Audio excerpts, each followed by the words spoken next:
আজকে কথা বলবো মূলত তিনটি প্রসঙ্গ নিয়ে। শেখ হাসিনাকে বাংলাদেশ ফেরত চেয়েছে, সেই ফেরত আনার প্রক্রিয়াটি কী হবে।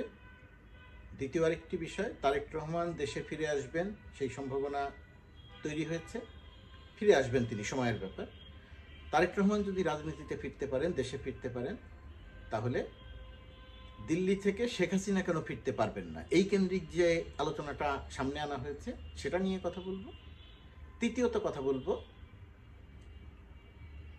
শেখ হাসিনা চট করে বাংলাদেশে ফিরে আসতে চান। তো শেখ হাসিনা যদি ফিরেই আসতে চান, তাহলে তাকে ফিরিয়ে আনার চেষ্টা করতে হচ্ছে কেন বাংলাদেশকে।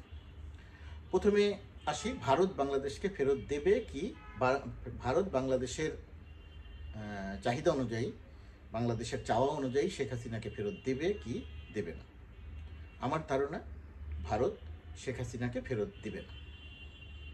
ভারত যদি শেখ হাসিনাকে ফেরত না দেয়, বাংলাদেশের এই ফেরত চাওয়ার তাৎপর্য কী? বাংলাদেশের এই ফেরত চাওয়ার তাৎপর্য হচ্ছে, শেখ হাসিনা ভারতে অবস্থান করে যে বাংলাদেশ বিরোধী প্রোপাগান্ডা ছড়াচ্ছিলেন, তাকে এই ফেরত চাওয়ার মধ্যে দিয়ে ভারত হয়তো তাকে এই প্রোপাগান্ডাটা চালাতে দিবে না।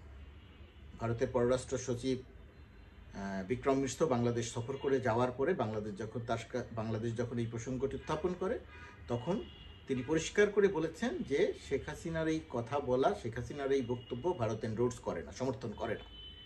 তারপর থেকে শেখ হাসিনার এই কথা বলা বন্ধ আছে। টেলিফোন রেকর্ড করে সোশ্যাল মিডিয়াতে ফাঁস করে দিয়ে বাংলাদেশ বিষয়ক প্রোপাগান্ডা চালানো, বাংলাদেশে সন্ত্রাস করতে চাওয়া, হত্যা করতে চাওয়া, আগুন দিতে চাওয়া, এই কেন্দ্রিক প্রোপাগান্ডা বন্ধ আছে। তো বাংলাদেশের এই ফেরত চাওয়ার তাৎপর্য হচ্ছে, সেই বন্ধ চাওয়াটা আরও পোক্ত হবে।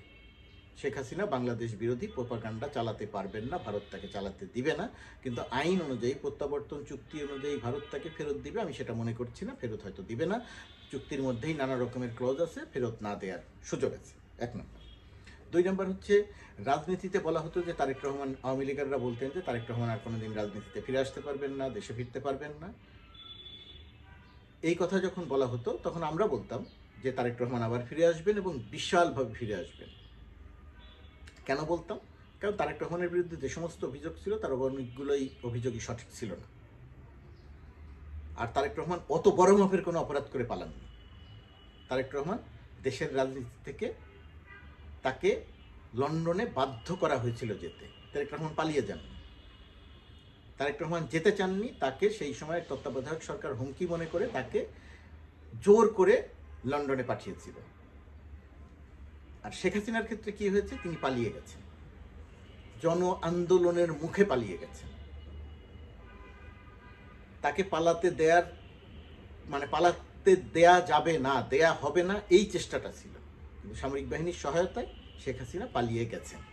শেখ হাসিনা যদি পালিয়ে না যেতেন, তাহলে বাংলাদেশের মানুষ বেশি খুশি হতো, আন্দোলনকারীরা বেশি খুশি হতো, সরকার বেশি খুশি হতো।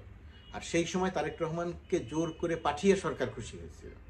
দুটি সম্পূর্ণ ভিন্ন চিত্র, প্রথমত। দ্বিতীয়ত, শেখ হাসিনার বিরুদ্ধে অভিযোগ কি? শেখ হাসিনার বিরুদ্ধে গণহত্যার অভিযোগ। 1 থেকে 1,500 মানুষকে সে হত্যা করেছে, হেলিকপ্টার দিয়ে গুলি করে মানুষ হত্যা করিয়েছে। 5 থেকে 600 মানুষের কারো 1 চোখ, কারো 2 চোখ অন্ধ করে দিয়েছে। 20 থেকে 30,000 মানুষকে সে পঙ্গু করেছে। এটা দৃশ্যমান অভিযোগ না, একেবারে দৃশ্যমান। তার সকল ভিডিও ফুটেজ পর্যন্ত আছে।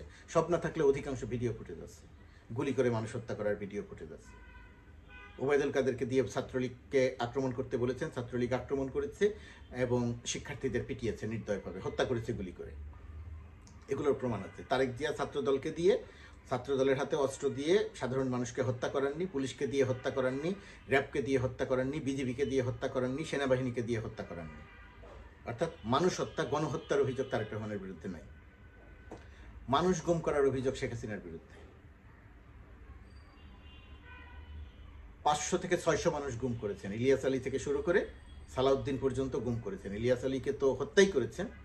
আরও 500 থেকে 600 মানুষ ফিরে আসেনি। আয়নাঘর করেছেন, তদন্ত কমিশন যার প্রমাণ পেয়েছে।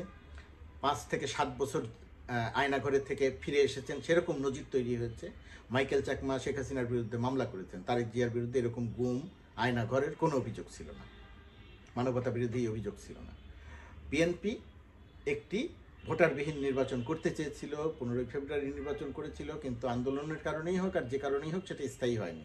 সেই নির্বাচনটি যে ঠিক নির্বাচন হয়নি, বিএনপি নিজেও সেটা স্বীকার করেছিল।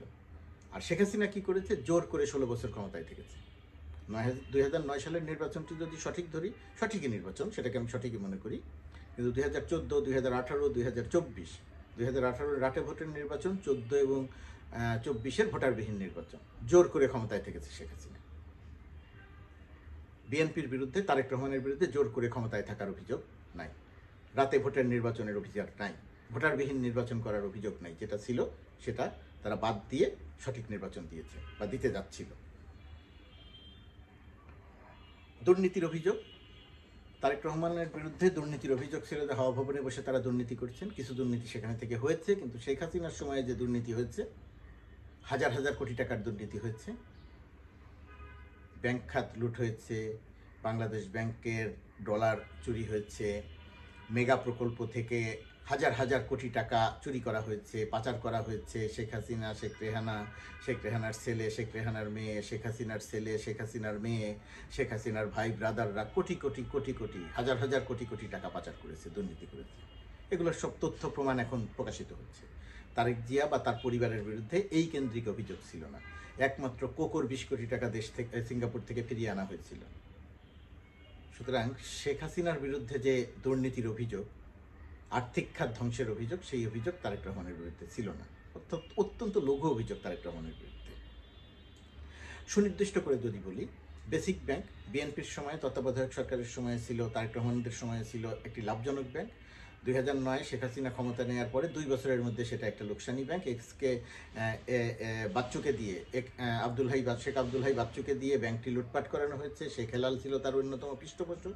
শেখ পরিবার এবং শেখ আব্দুল হাই বাচ্চু মিলে বেসিক ব্যাংক লুটপাট করেছে। এটা একেবারে পানির মতো পরিষ্কার, কিন্তু তার বিরুদ্ধে কোনো ব্যবস্থা নেওয়া হয়নি। তারেক রহমানের বিরুদ্ধে এরকম কোনো অভিযোগ নেই। গিয়াসউদ্দিন আর মামুন সহ কিছু লোকজনদের অভিযোগ করা হয়, তার কিছু সত্যি হয়তো, কিন্তু তারেক বিএনপির যে অভিযোগ, আওয়ামী লীগের শেখ হাসিনার বিরুদ্ধে যে অভিযোগ, এটার ধারে কাছেও তাদের বিরুদ্ধে অভিযোগটা নেই। সুনির্দিষ্ট করে আরেকটি এক্সাম্পল দিই। শেখ হাসিনা নিজে মুখে স্বীকারোক্তি যে তার বাড়িতে পিয়নের কাজ করতো, সে 400 কোটি টাকার মালিক হয়েছে। তার বিরুদ্ধে শেখ হাসিনা কোনো ব্যবস্থা নেয়নি, তাকে শুধু বাদ দিয়েছে, যদিও সে 650 কোটি টাকার মালিক। শেখ হাসিনা তাকে চাকরি থেকে বাদ দিয়েছে, সে পালিয়ে আমেরিকায় চলে গেছে, বা তাকে পালিয়ে আমেরিকায় যাওয়ার ব্যবস্থা করে দিয়েছে শেখ হাসিনা। প্রশ্ন হচ্ছে, একজন বাড়ির পিয়ন যদি, শেখ হাসিনার পিয়ন যদি 400 কোটি টাকা দুর্নীতি করে মালিক হতে পারে, তাহলে শেখ হাসিনার চারপাশ দিয়ে যারা ছিল তারা কত হাজার কোটি টাকার মালিক? তার ছেলে মেয়েরা, ভাই ব্রাদাররা কত হাজার কোটি টাকা দুর্নীতি করেছে? হিসাবটা আপনারা করে নিতে পারেন, মিলিয়ে দেখে নিতে পারেন। বাংলাদেশ ব্যাংকে আরেকজন ছিল, আরেকটা সুনির্দিষ্ট, এসকে সুরের মাধ্যমে পিকে হালদাররা দুর্নীতি করেছে। এসকে সুরের মাধ্যমে ডলার বাংলাদেশ ব্যাংকের রিজার্ভ চুরি হয়েছে। সেই এসকে সুরদের পৃষ্ঠপোষকতা দিয়েছে শেখ হাসিনা, কোনো ব্যবস্থা নেয়নি, মামলা হয়েছে সম্প্রতি। আর তারেক, এই সমস্ত কোনো অভিযোগ তারেক রহমানের বিরুদ্ধে ছিল না। তারেক রহমানের বিরুদ্ধে অভিযোগ কি? গ্রেনেড হামলার অভিযোগ ছিল, 10 ট্রাক মামলার অভিযোগ ছিল, দুর্নীতির কিছু কিছু অভিযোগ ছিল, নির্বাচন কেন্দ্রিক অত বড় কোনো অভিযোগ ছিল না, জোর করে ক্ষমতায় থাকার অভিযোগ ছিল না।